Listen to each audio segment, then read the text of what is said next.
Hello বন্ধুরা, তোমরা দেখছো ডোভিস ব্লগ আর আমি তোমাদের সাথে ডোনা।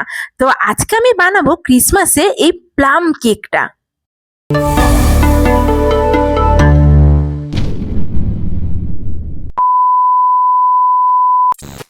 এই রেসিপিটা জানো তো আমি অতনুর রান্নাঘর থেকে শিখেছি, তাই ভাবলাম তোমাদের সাথে আজকে শেয়ার করি। তো আমার কাছে কোনো কেক টিন ছিল না, এই বাটিটা আমি কেক টিন হিসাবে ইউজ করেছি। বাটিটাতে প্রথমে আমি একটু রিফাইন অয়েল দিয়ে ভালো করে ব্লেন্ড করে নিয়েছি, তারপর আর কি ময়দাটা দিয়ে একটু নাড়াচাড়া করে এক্সেসিভ ময়দাটা আমি ঢেলে রেখেছি, পরবর্তীকালে ময়দাটা আমার কাজে লাগবে। এদিকে কেক টিনও আমার রেডি হয়ে গেল। এদিকে টুটি ফুটিগুলো একটু ময়দা দিয়ে আমি মাখিয়ে রেখেছিলাম, যাতে পরে কেকের বাটারে দেওয়ার সময় ব্লেন্ড হতে প্রবলেম না হয়। ব্যাস রেডি। এরপর আমি একটা বাটি নিয়ে নিয়েছি কেকের উপকরণ রেডি করব বলে। 2 কাপ পরিমাণ রিফাইন অয়েল, তার সাথে 2 কাপ পরিমাণে সুগার পাউডার দিয়েছি, যে আমি বাড়িতেই চিনিটাকে মিক্সার গ্রাইন্ডারে করে নিয়েছিলাম একদম গুঁড়ো গুঁড়ো। তারপর আর কি এখানে আমি 2 কাপ দুধ দিয়ে দিয়েছি আর 2 চামচ একদম ভ্যানিলা এসেন্স, যা কেকের ফ্লেভারটাকে আরো বেশি ভালো করে দেবে। তারপরে ভালো করে মেশানোর পর 3 কাপ ময়দা এবং 3 চামচ বেকিং পাউডার এবং হাফ চামচ বেকিং সোডা আর একদম 1 চুটকি নুন, যেটা ভালো করে এরকম হালকা হাতে আমি মিক্সড করে নিয়েছিলাম। বেশি জোরে জোরে করলে কিন্তু কেকটা ফুলবে না, এরকম হালকা হাতে আস্তে আস্তে করে কিন্তু একদম মিক্সড করতে হবে, একদম আলগাভাবে। এভাবে মিক্সড করার পর কিন্তু আমাদের এটাও ফলো রাখতে হবে যাতে পুরো কেকের বাটারটা একদম মিক্সড হয়ে যায়। দেখতেই পাচ্ছ কেকের বাটারটা আমার একদম মিক্সড হয়ে গিয়েছে। এরপরে একটু লেবুর রস দিয়ে আমি আরেকবার ভালো করে মিক্সড করে নিলাম পুরো বাটারটাকে। ব্যাস, কেকের বাটার তো আমার এদিকে রেডি হয়ে গিয়েছে। এরপর আর কি তোমরা আমার চ্যানেলটা একটা সাবস্ক্রাইব করো, একটা লাইক করো, একটা শেয়ার করো। আর এদিকে আমি এখানে ড্রাই ফ্রুটসগুলো কিন্তু এবার দিয়ে দিচ্ছি আস্তে আস্তে করে। এখানে তো টুটি ফুটিগুলো ছিলই মাখানো, সেটা দিয়ে দিলাম। তার সাথে বেশ কিছু পরিমাণ কাজু আর কিশমিশ আগে থেকেই ভিজিয়ে রেখেছিলাম, সেটাও আমি এর উপর থেকে দিয়ে দিলাম।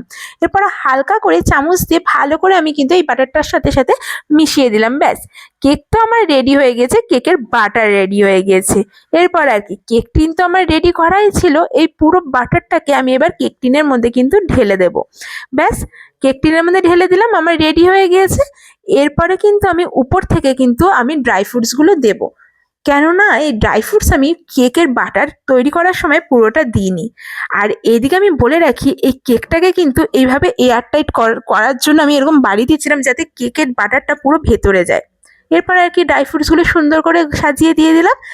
দেখো দেখতে কতটা সুন্দর লাগছে, মনে হচ্ছে যেন এখনই খাওয়া যাবে। না না, এখন কিন্তু খাওয়া যাবে না, আসলে কেকটা এখনো রেডি হয়নি।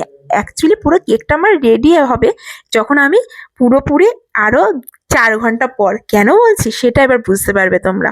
কেকের এই বাটারটা রেডি এবং গার্নিশিং আমার মোস্ট কমপ্লিট। এরপরে আমি মাইক্রোওভেনে তো করবো না, তোমাদেরকেই বললাম।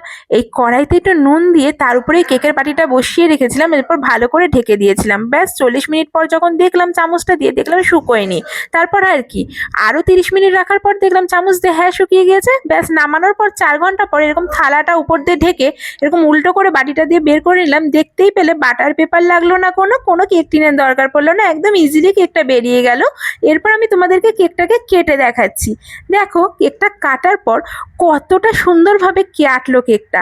এরপর আমি দেখাচ্ছি, দেখো কেকটা কতটা স্পঞ্জি হয়েছে আর একদম নরম হয়েছে, খেতেও কিন্তু দারুণ টেস্টি হয়েছে। তাহলে আর কি, যখন দেখলেই পুরো রেসিপিটা, তাহলে আবার দোকান থেকে কেন কেক কিনবে, তোমরা বাড়িতেই বানিয়ে দাও দেখি। আর এরকম করে ভিডিও একটা পোস্ট করো তো।